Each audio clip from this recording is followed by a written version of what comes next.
So remember, guys, we're now going to move from payment history to amounts owed. These are the biggest two categories that make up your credit score. So remember, guys, payment history, making sure you are paying your minimum required amount of your bills on time. Minimum payment on time. That 35% will start getting really good positive credit score points for you. The other thing to know with a credit card that can help and hurt you is this other 30% chunk here, the amounts that you owed. So this answers the question of how much of your credit limit are you using and how much money do you owe banks or credit card companies.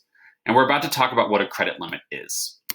So this is going to look, guys, like the last two slides you guys are going to complete in your workbook today.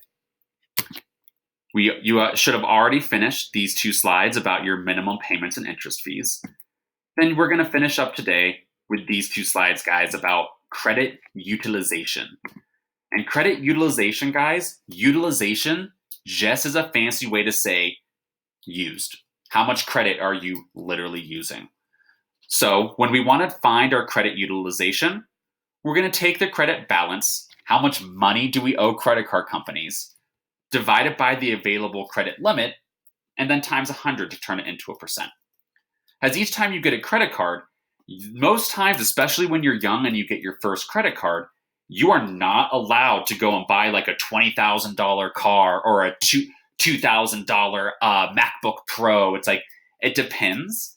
But usually when you get a card, they're going to make your credit limit pretty small, like $500. And guys, a credit limit means you're not allowed to use more than $500 worth of purchases on your credit card. As you guys start proving on-time minimum payments, like after 6 to 8 months of good on-time minimum payments, your credit card company will increase your limit. So you're allowed to put more money and bigger purchases on the credit card to then owe the credit card company. So credit limits are definitely going to be a thing that you will instantly be told when you apply for a credit card. And usually a credit card will not tell you your limit until after you apply and they know your credit score. The worse your credit score, you're going to have a pretty low limit. They're not going to let you use your credit card for very much at all. The better your credit score, that you prove you're responsible, they're going to let you use your credit card for a lot of money and a lot of purchases. That's also how people can get in trouble. But your credit card will call the credit score agency and they will let them know if your credit utilization is above 30% or less than 30%. If you're using less than 30% of your limit, that's super kick-ass. That makes you look really responsible and that gives you good points. But if you're using more than 30% of your limit, that starts hurting you. And that means that this 30% is starting to count against you. So we want to sort of figure out these different credit utilizations based on different credit limits and then the outstanding balances that you still owe the credit card company. So for this first example, this person owes the credit card company $500. Their credit limit is $2,000, which means they are technically allowed to have a balance of $2,000 that they owe the credit card company, but not more than that. That's their credit limit. So to find the credit utilization, guys, we're going to take the balance divided by the limit times 100. So we're going to take the balance of 500 divided by the limit of 2,000 times 100. 500, how much I owe the credit card company, divided by my limit of 2,000 times 100 to turn it into a nice percent, and boom. This credit utilization here would be 25%.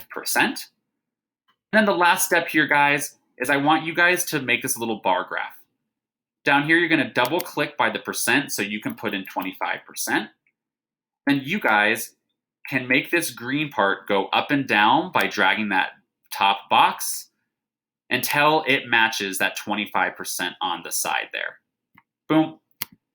And so now I know, don't know where the percent went, that this example is 25%, and I can see that visually.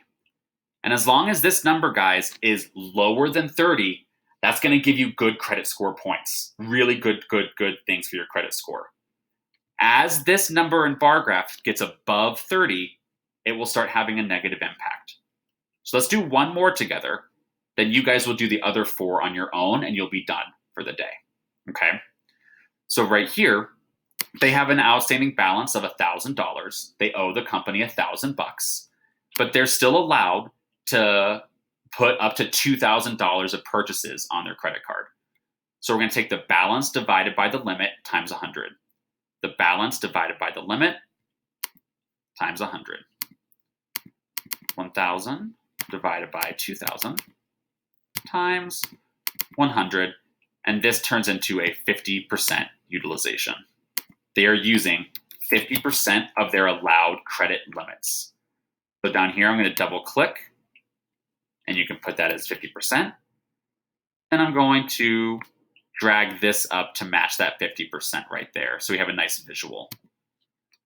That even though these two people have the same credit limits, their balances are different, which means that they're using different amounts of their allowed credit limits. This person, using less than 30% of their limit, is getting good credit score points. This person that's using more than 30%, this is slowly but surely going to start bringing your credit score down. Nowhere near as bad as missing a minimum payment, but the farther this goes up past 30%, it's going to start hurting your credit score a little bit. And now you guys will do that for the other 4 credit utilization problems in your workbook.